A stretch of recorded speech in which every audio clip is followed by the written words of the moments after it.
Hi there, this is Bonnie. Listen, welcome to my Tucker Hill Home Kitchen. You know, everyone has their favorite recipe for banana walnut bread, myself included.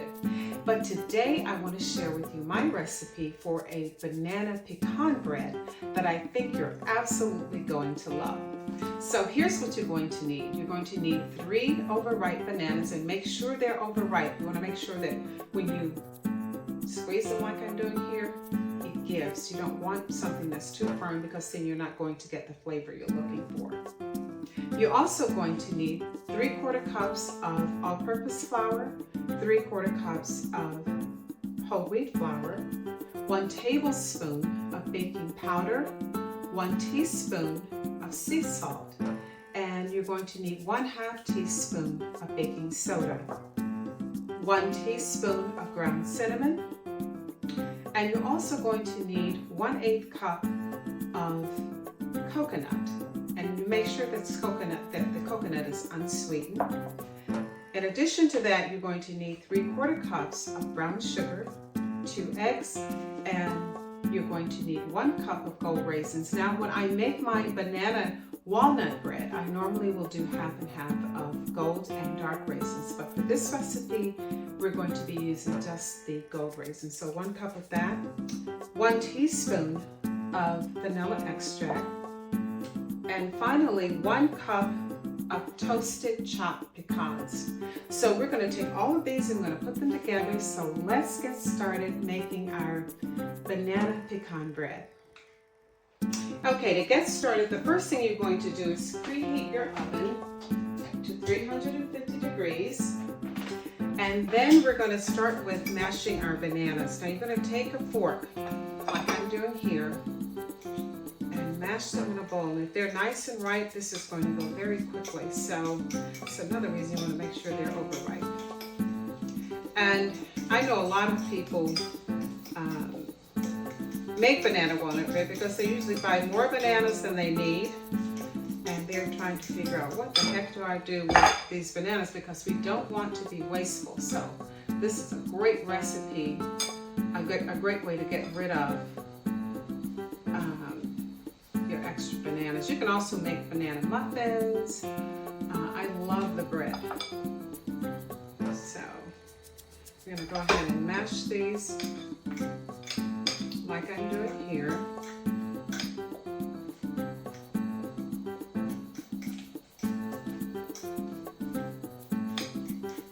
And this should only take a couple of minutes, so I'm go ahead and get these all mashed up.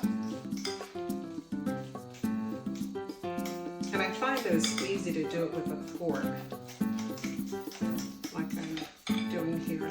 And that should be mashed enough, because once I put it in with the, blend it in with the other part of the recipe, it should be just fine.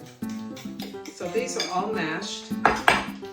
And then we're going to cream our butter. So you take your butter and put it into your stand mixer. You can also use a hand mixer if you don't have a stand mixer like I have here. And you go ahead and blend your butter.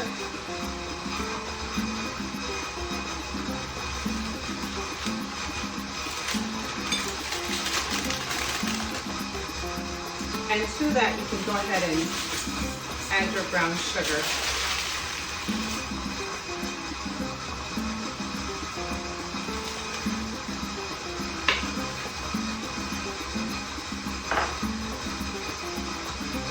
Now you're probably going to need to take your spatula and give it a nice little mix to make sure that you're taking all of it off of the bottom of your mixer so that everything is blended nicely. So you're going to move that around just a little bit and keep blending until you get the right consistency. I'm going to move this off to the side.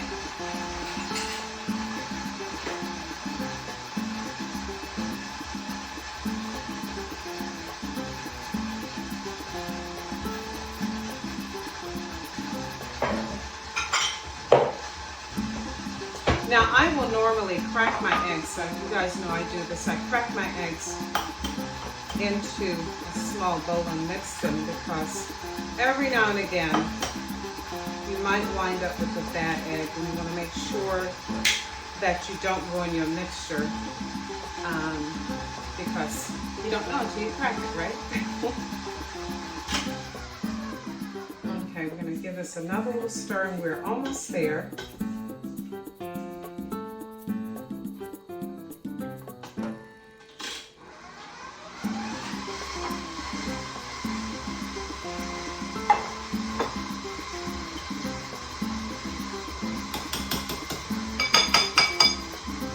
I'm now going to take my fork that I was using to do the bananas. I'm just going to give this a nice little whisk so that these are blended well.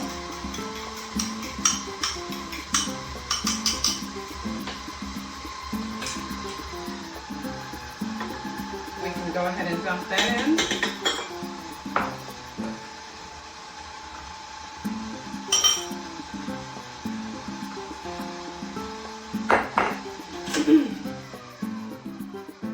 You're going to need to take your spatula and make sure that everything is blended nicely here in the bottom of the mixer. It's all about process when you're making, especially when you're baking, because baking really is a science. And if you blend things together well as you're going through the recipe, in addition to making sure that the temperature for the oven is right and that you have the right ingredients, it's real important, and that way you get a nice bread or a nice cake, whatever it is you might be baking. But it's all about technique and ingredients when you're baking.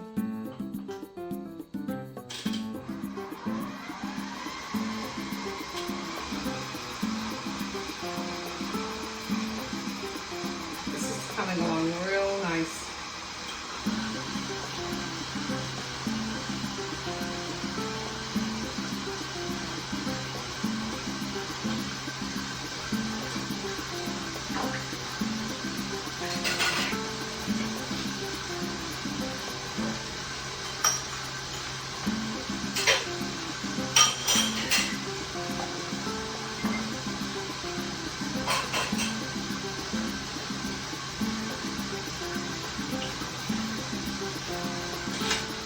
Going to give this one more stir just to make sure, yeah, everything's been blended nicely. Because sometimes because of the way the mixer's shaped, things will collect right at the very bottom, and you want to make sure that you, number one, move them off of the beater, in addition to making sure that whatever's in the bottom of the mixer, that is blended in to the rest of the mix nicely.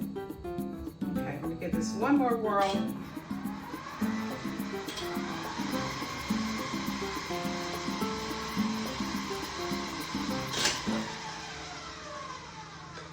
And then we're going to go ahead and add our bananas. We are almost done making this. It's really, really simple, but again, you need to take your time, especially when you're baking, because you want it to come out right. Let's give this a nice little whirl. And as we're doing that, we're going to go ahead and add our vanilla, as well as our unsweetened coconut.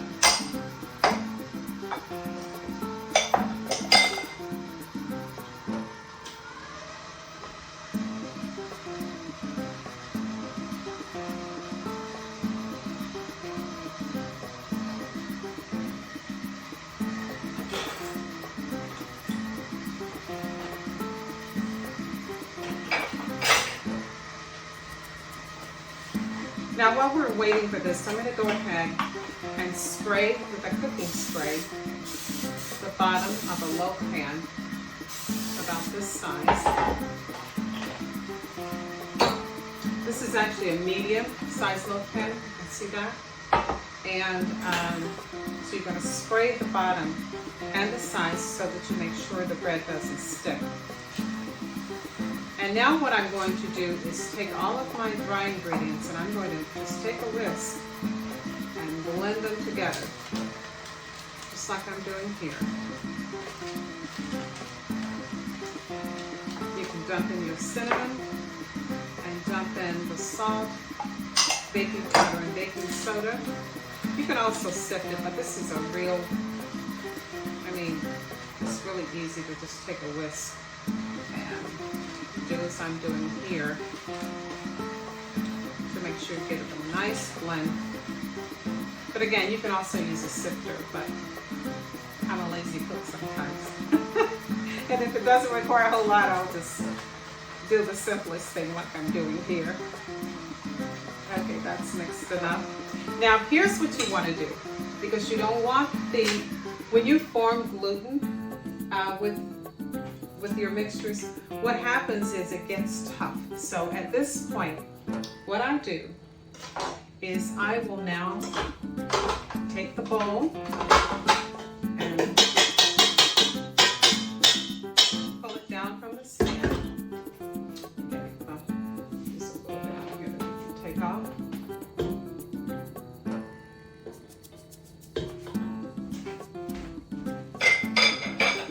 And what I will do, you see what this looks like in the bottom?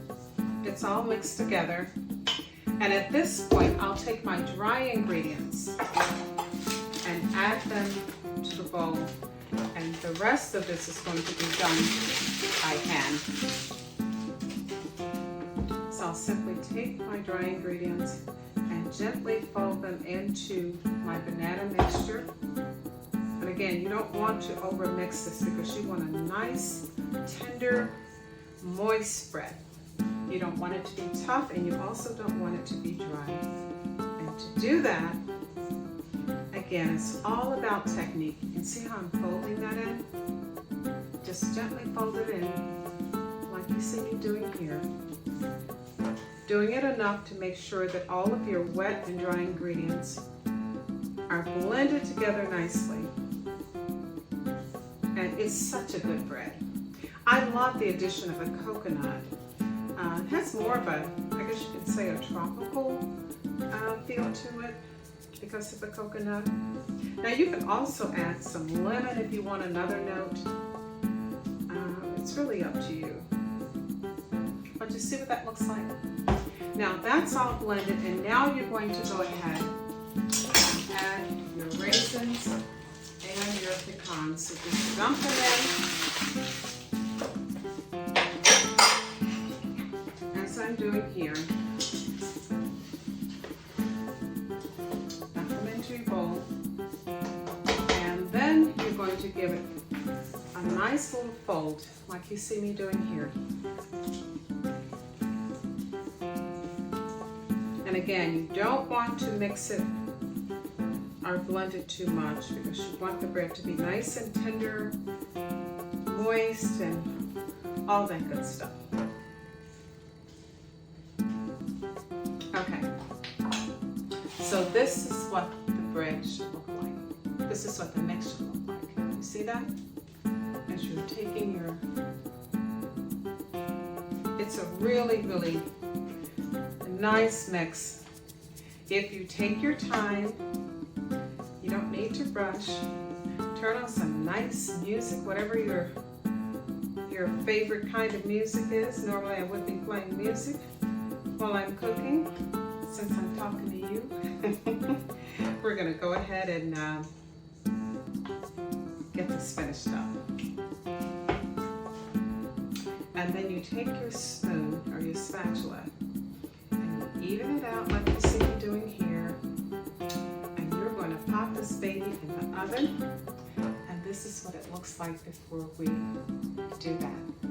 So listen, we're going to come back in a moment, and you're going to bake this again 350 degrees for about 65 minutes, depending on how your oven calibrates. Oh, I can't say that. How it calibrates, it could vary, but at least an hour. You're going to bake this off, and then you're going to take it out, let it cool. You can slice it, store it, or whatever. So we're going to come back in a few minutes to see how this banana pecan bread comes out. And the banana pecan bread is all done. Listen, when you take it out of the oven, you want to set it on a rack and let it rest for maybe 5 to 8 minutes so that everything has it has an opportunity to cool down just a little bit. And then you're going to take your nice little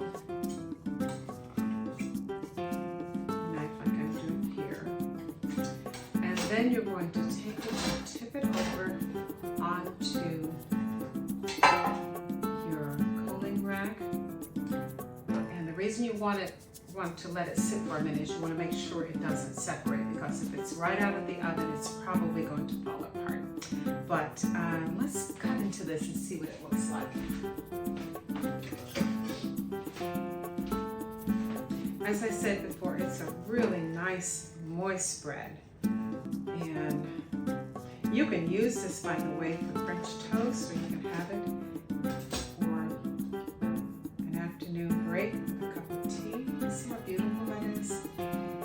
Absolutely amazing. Let me take just a little bite.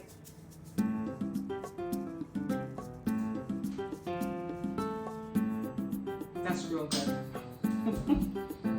Real good. So listen, for additional recipes, first of all, be sure to subscribe to the channel and also tell your friends about us. You can also get some of my other recipes in my cookbook, Farm Girl in the City, Food and Love. It's available on Amazon, at your favorite bookstore, or you can purchase it here on my website, tuckerhillhome.com. Until the next time, I will talk to you soon. Take care. Bye.